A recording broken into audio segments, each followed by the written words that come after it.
जय हिंद दोस्तों।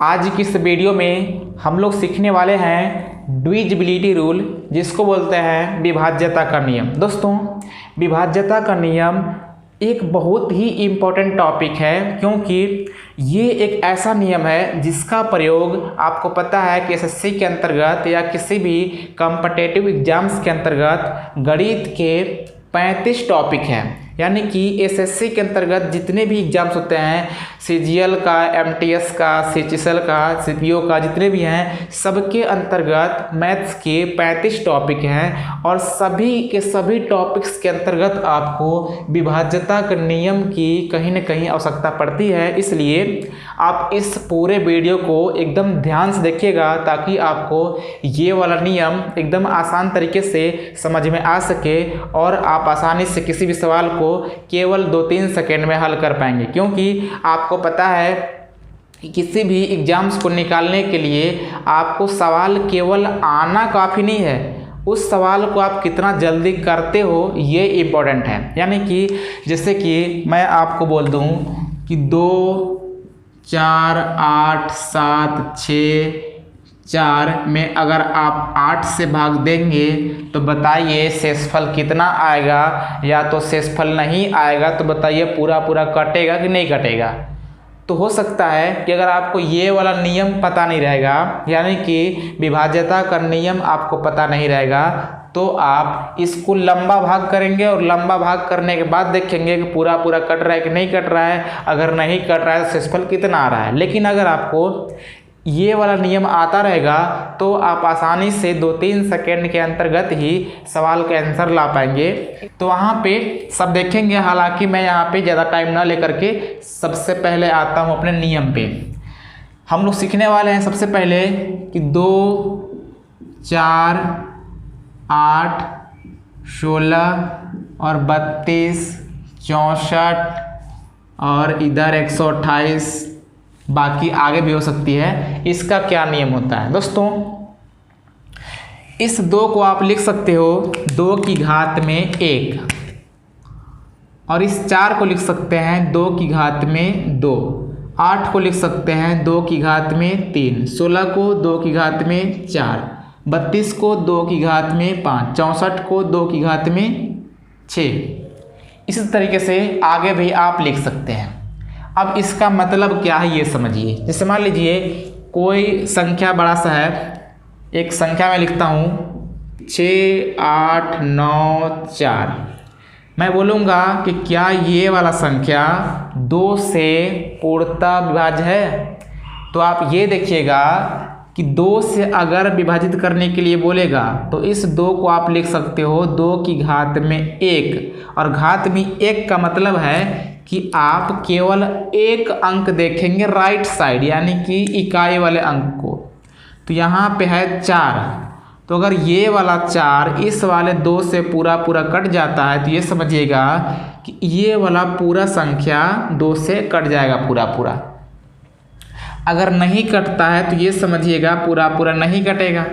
अगर मान लीजिए सवाल में होता कि क्या ये संख्या 2 से पूरा पूरा कट जाएगा, तो आप बोलते हैं पूरा पूरा कट जाएगा। क्यों? इकाई वाला जो अंक है, यानी जो पहला अंक है, क्या है? 2 से कटने वाला है। अगर यहाँ पे 8 होता तब भी 2 से कटने वाला था, 6 होता तब भी 2 से कटने वाला था। यानी कि अगर इकाई वाले अंक के स्थान पे 2, 4, 6, 8 या 0 होता तब भी 2 से कट जाता है। अब दोस्तों मान लीजिए यहाँ पे होता 5 और सवाल ये बोलता कि इस संख्या में 2 से भाग देने पर शेषफल कितना होगा। तो वहाँ पे आप पूरे में भाग नहीं करेंगे, केवल इकाई वाले अंक में ही भाग करेंगे 2 से। तो आप यहाँ पे देख रहे हैं कि यहाँ पे कितना है? 5 है। तो 5 भाग करेंगे 2 से तो 2 दूनी 4 हो जाएगा, 1 बचेगा। तो वही आपका जो 1 आएगा शेषफल हो जाएगा। यानी कि अगर 2 से केवल भाग देना होगा तो इस 2 को आप लिख सकते हैं 2 की घात में 1। तो घात में 1 का मतलब है केवल इकाई वाले अंक को, यानी कि केवल एक अंक को आप भाग करेंगे। अगर पूरा पूरा कटेगा तो शेषफल 0 हो जाएगा, अगर पूरा नहीं कटेगा जो शेष बचेगा वही उसका शेषफल हो जाएगा। तो इस तरह से ये है 2 की भाग्य का नियम। अब देखते हैं 4 का नियम। मान लीजिए आपके पास कोई संख्या है 6 8 9 7 4 और मान लीजिए 2। मैं बोलता हूँ कि क्या ये वाला संख्या 4 से पूर्णतः विभाज्य है। तो अगर आपको ये नियम पता है तो क्या करना है कि इस 4 को आप लिख सकते हैं 2 की घात में 2। अब जो घात में 2 है तो घात में 2 का मतलब समझिएगा कि आपको राइट साइड से 2 अंक में केवल 4 से भाग देना है। अगर 2 अंक में 4 से भाग देने पर पूरा पूरा कट जाएगा तो ये समझिएगा कि ये पूरा संख्या 4 से पूरा पूरा कटेगा। अगर नहीं कटेगा तो ये समझिएगा कि नहीं कटेगा। तो यहाँ 62 है, अगर 62 में भाग देंगे 4 से तो 4 एकम 4 और 2 बचेगा, हो जाएगा 22 और 4 के पार हम 22 नहीं आता है, यानी कि 4 पच्चे 20 होगा। तो यहाँ पे शेष बचेगा 2, यानी कि ये वाला संख्या पूरा पूरा 4 से विभाजित नहीं है। अगर शेषफल पूछता तो क्या करते हैं कि भाई यहाँ पे शेषफल कितना बचेगा, भाई 4 एकम 4 हुआ, 2 बच्चा 22 हो गया, 4 पच्चे 20, 2 बच गया शेषफल। तो ये समझिएगा कि इसका शेषफल 2 हो गया। यानी कि अगर 4 से भाग देना है तो केवल आप इकाई वाले 2 अंक को देखेंगे। अब 2 अंक क्यों देखिए, क्योंकि इस 4 को 2 की घात में 2 लिख सकते हैं, और जो घात में होता है ये समझिएगा कि भाई इकाई तरफ से उतने अंक में भाग देना है। यानी कि 2 है तो 2 अंक भाग देंगे, केवल इस पूरे में भाग नहीं देंगे। अब देखते हैं 8 वाले का। अगर मान लीजिए यहाँ आपको कोई संख्या दे दिया गया हो, मान लीजिए 4 6 9 7 8 और 9 4। मैं बोलता हूँ क्या ये संख्या 8 से पूरा पूरा विभाजित है। तो क्या करेंगे, आपको यहाँ पता हो चुका है कि इस 8 को लिख सकते हैं 2 की घात में 3, और घात में 3 का मतलब है कि आपको राइट साइड से 3 अंक में 8 से भाग देना है। अगर आप यहाँ पे 8 से भाग देंगे पूरा पूरा कटेगा, तो ये समझिएगा कि ये वाला संख्या 8 से पूर्णतः विभाजित होगा। अगर 8 से नहीं कटेगा तो ये पूरा संख्या 8 से पूरा पूरा नहीं कटेगा। अगर 8 से भाग देंगे तो 8 एकम 8, 8 एकम 8, यहाँ हो जाएगी 14, 8 एकम 8, 6 बच जाएगा शेषफल, जो कि पूरा पूरा भाग नहीं जा रहा है, यानी कि इसका शेषफल 6 बचेगा। तो इस तरह से अब मान लीजिए एक संख्या और लिखते हैं 3 5 7 9 4 6 और यहाँ पे 3 और 2। और मैं आपसे पूछता हूँ क्या ये वाला संख्या 8 से पूर्णतः विभाजित है। तो क्या करेंगे, आप केवल यहाँ पे 3 अंक में भाग करेंगे। तो कितना होगा, 8 से भाग देंगे तो 8 से 56 बचेगा 7, इधर हो जाएगा 72, 8 9 72, यानी कि ये वाला संख्या 8 से पूरा पूरा कट जाएगा। इस तरह से आप बता सकते हैं। अब दोस्तों अगर बात हो 16 से काटने की तो आपको इसी तरह से इकाई तरफ से यानी कि राइट साइड से 4 अंक भाग देना है। अगर आप 4 अंक भाग करोगे, अगर वो वाला पूरा पूरा कट जाएगा तो ये समझिएगा कि संख्या चाहे जितना बड़ा होगा सब 4 से कट जाएगा, 16 से कट जाएगा। अगर पूरा पूरा नहीं कटेगा, जो शेषफल आएगा वही आपका शेषफल हो जाएगा। यानी कि सबका सिस्टम सेम है। अगर आप 32 से भाग देने के लिए बोलेगा तो संख्या चाहे जितना बड़ा होगा, आप वहाँ पे इकाई तरफ से यानी कि राइट साइड से 5 अंक में केवल भाग करेंगे 32 से। अगर वो वाला पूरा पूरा कट जाएगा तो आप ये समझिएगा कि उसका भाग 32 से पूरा पूरा चला जाएगा। अगर नहीं कटेगा तो जो शेषफल आएगा वही लिखिएगा। अब देखते हैं, जैसे मान लीजिए मैंने बोला कि आपको अगर चेक करना है 32 से, तो आप ये बोलेंगे कि भाई कोई संख्या बड़ा सा है, मान लीजिए 2 3 7 8 9 4 6 3 2, संख्या इतना बड़ा है। और मैं बोला क्या ये वाला संख्या 32 से पूरा पूरा कट जाएगा। तो आप बोलेंगे कि यहाँ पे हमको राइट साइड से 5 अंक भाग देना है, यानी कि 1 2 3 4 5, कितना है यहाँ पे है 94 63 2। अब दोस्तों आप बोलेंगे कि इसमें भाग करेंगे 32 से, तब भी कहीं ना कहीं आपको भाग देना पड़ रहा है और इसमें भी कहीं ना कहीं टाइम ज़्यादा ही लग जा रहा है। तो ये वाला भी कहीं ना कहीं बड़ा भाग दिख रहा है आपको, तो इसको और जल्दी कैसे करेंगे। अब दोस्तों अगर सवाल कुछ इस तरह से इतना बड़ा हो जाएगा तो काम कीजिएगा कि यहाँ पे ऊपर नीचे 2 से दोनों को काट लीजिए। अगर 2 से कट रहा है 2 से काटिए, अगर 4 से कटेगा तो 4 से भी काट सकते हैं। हालांकि यहाँ मैं देखता हूँ 4 से काट करके, तो 4 दूनी 8, 1 बचेगा 14 हो जाएगा, 4 तिया 12, 2 बचेगा 26 हो जाएगा, 4 6 24, 2 बचेगा हो जाएगा 23 और हो जाएगा यहाँ पे 4 5 20, 3 बचेगा तो हो जाएगा 32, 4 8 32, यानी कि 4 से कहीं न कहीं दोनों ही कट जा रहे हैं। तो 4 से काटेंगे तो हो जाएगा 8 और यहाँ 4 से काटेंगे तो 4 दूनी 8, यहाँ हो जाएगा 4 तिया 12, 2 बचेगा 26, 4 6 24, यहाँ बचेगा 2 हो जाएगा कितना, यहाँ हो जाएगा 23, 4 5 20, यहाँ बचेगा 3 32, 4 8 32। अब दोस्तों यहाँ पर हो गया 23 658 के बट्टा में हो गया 8। अब यहाँ पे 8 हो गया। अब दोस्तों यहाँ पे 8 से भाग देना आसान है तो 8 से भाग दे सकते हैं।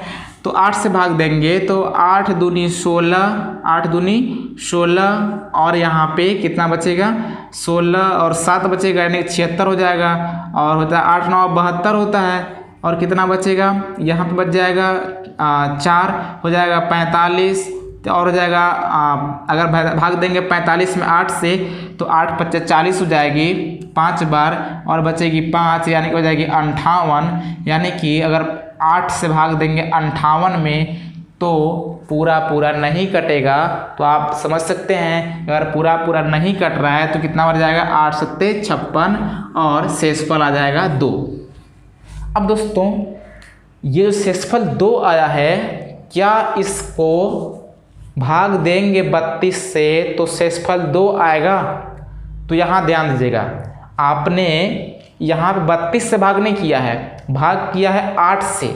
लेकिन दोस्तों आपने यहाँ पे क्या किया था कि इन दोनों संख्याओं को 4 से काटा था। तो 8 से भाग देने पर जितना शेषफल आएगा फिर आप उसमें 4 से गुणा कर दीजिएगा, यानी कि शेषफल 2 आया तो इसी 2 में गुणा कर देंगे दोबारा 4 से। क्यों?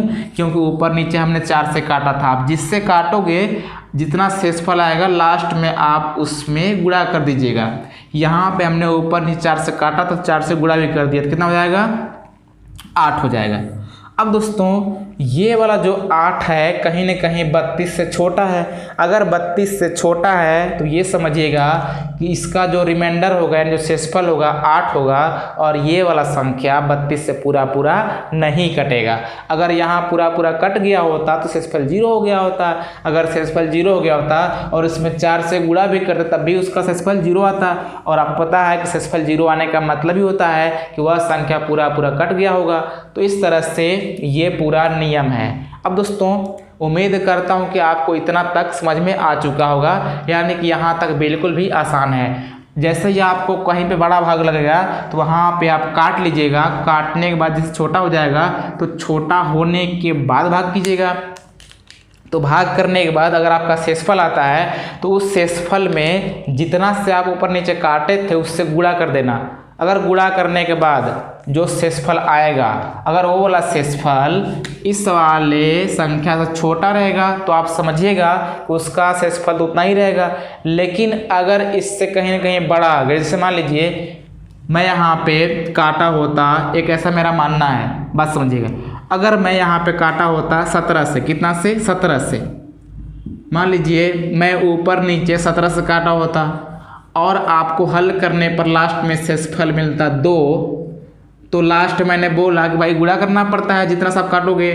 तो 17 से अगर आप गुणा करोगे तो 17 दूनी 34 हो जाता है। अब दोस्तों यहाँ पे भाग देना था 32 से लेकिन शेषफल आ रहा है 34। तो कभी ऐसा तो होता नहीं है कि भाई मान लीजिए 9 से भाग देंगे किसी भी संख्या में तो इसका जो शेषफल होगा हमेशा 9 से छोटा ही तो होगा, बड़ा तो हो नहीं सकता। लेकिन यहाँ पे देखिए कि भाग देना था 32 से, अगर वहाँ पे हम लोग 17 से गुणा किए होते तो शेषफल 34 आता, जो कि 34 होना नहीं चाहिए। हमेशा डिवीजर से छोटा ही होता है रिमाइंडर, यानी कि भाजक से शेषफल में से छोटा होता है। तो अगर बड़ा हो जाएगा शेषफल भाजक से तो आप फिर भाग देते 32 से, तो 32 से कम 32 यानी कि जो 2 बचता वो शेषफल होता। उम्मीद करता हूँ आप समझ पा रहे होंगे। अब दोस्तों ये था पूरा 2, 4, 8, 16, 32 और 64 का विभाज्यता का नियम। उम्मीद करता हूँ कि आपको ये वाला पूरा नियम समझ में आया होगा। आपको सवाल कुछ इस तरह की देखने को मिलते हैं, जैसे कि मैं 4 विकल्प लिखता हूँ, 2, 3, 7, 6, 2, 4 और 3, 2, 8, 6, 5 और 4, और यहाँ पे एक और लिखता हूँ 5, 6, 7, 8 और 2, 2, एक और लिखता हूँ 6, 3, 2, 9, 4, 3। मान लीजिए यहाँ पर मैंने कुछ इस तरह से 4 विकल्प लिखा हुआ है, A, B, C और D। सवाल में ये बोला होता इन दिए गए विकल्पों में कौन सा 8 से पूर्णतः विभाजित है। तो क्या करते कि अगर 8 से देखना है तो आप इस 8 को लिख सकते हो 2 की घात में 3, यानी कि आपको राइट साइड से 3 अंक में भाग देना है, जिसमें पूरा भाग चला जाएगा, वो वाला संख्या क्या होगा 8 से पूर्णतः विभाजित होगा। अब दोस्तों एक तो यहाँ पे इकाई वाला अंक विषम है, तो ये वाला तो हो ही नहीं सकता। अब बाकी में देखते हैं 8 से भाग दे करके, अगर आप इसमें भाग देंगे 8 से तो 8 एकम 8 और ये वाला पूरा नहीं कटेगा, यानी कि ये पूरा नहीं कटेगा। अगर आप इसमें भाग करेंगे तो यहाँ पे 8 7 56 बचेगा 7, हो जाएगा 74। तो 8 के पहाड़ा में 74 आता नहीं है, तो ये वाला कहीं ना कहीं सही हो जाएगा। क्यों भाई, बाकी 3 तो जब गलत होगा तो सही हो जाएगा ना। अब यहाँ चेक करते हैं, अगर आप 8 से भाग देंगे तो क्या होगा कि 8 7 56 और यहाँ पे 56 के बाद शेष बचेंगे कितना 6 और हो जाएंगे 64, 8 8 64, यानी कि इस तरह से ये वाला पूरा कट जा रहा है, तो विकल्प नंबर पहला होगा। उम्मीद करता हूँ कि आप इस तरह से ये नियम समझ चुके हैं। आगे भी और नियम है जो कि 5, 25 और 125 का है। तो 5, 25 और 125 वाला भी सेम टू सेम इसी की तरह है, यानी कि अगर कोई संख्या है, अगर बोलेगा कि भाई क्या ये संख्या 5 से पूर्णतः विभाज्य है, तो क्या करेंगे कि आप 5 को लिख सकते हैं 5 की घात 1, 25 को लिख सकते हैं 5 की घात 2, 125 को लिख सकते हैं 5 की घात 3। तो अगर 5 से भाग देने के लिए बोलेगा तो पहली बात तो ये होता है सिस्टम कि अगर किसी भी संख्या के इकाई का अंक 0 और 5 है तो वो संख्या 5 से पूरा कटता ही है, ये फिक्स है, यानी कि उसका शेषफल 0 होगा। लेकिन अगर कोई संख्या मान लीजिए किसी तरह का है, उसमें बोलेगा कि भाग दीजिए 25 से, तो क्या ये वाला संख्या पूरा कट जाएगा। तो एक काम करते हैं कि वहाँ पे आप इकाई तरफ से 2 अंक में भाग करते हैं 25 से। अगर पूरा कट जाएगा तो ये समझिएगा कि उसका पूरा भाग चला जाएगा 25 से। अगर नहीं कटेगा तो नहीं कटेगा। जैसे मान लीजिए एक संख्या लिखता हूँ 3 5 6 4 7 5 6 5। सवाल ये रहेगा कि क्या ये संख्या 25 से पूरा विभाज्य है। तो क्या करेंगे कि 25 को लिख सकते हैं 5 की घात में 2। तो इसका मतलब कि यहाँ पे इकाई की तरफ से 2 अंक में केवल भाग देंगे 25 से। तो 25 के पहाड़ा में कभी 65 कटता नहीं है, तो ये कह लीजिए कि ये संख्या 25 से पूरा नहीं कटेगा। So friends same to same इसी के तरह 5, 25, 125, 625 का नियम है। यानी कि उम्मीद करता हूँ कि आप ये 2, 4, 8, 16, 32, 64 वाला और 5, 25, 125 वाला समझ चुके होंगे। सो फ्रेंड्स आज के लिए बस इतना ही। उम्मीद करता हूँ आपको ये वाला वीडियो पसंद आई है। अगर पसंद आई हो तो इस वीडियो को प्लीज़ लाइक करके चैनल को सब्सक्राइब कीजिए। मिलते हैं किसी और वीडियो में, तब तक नमस्कार, जय हिंद।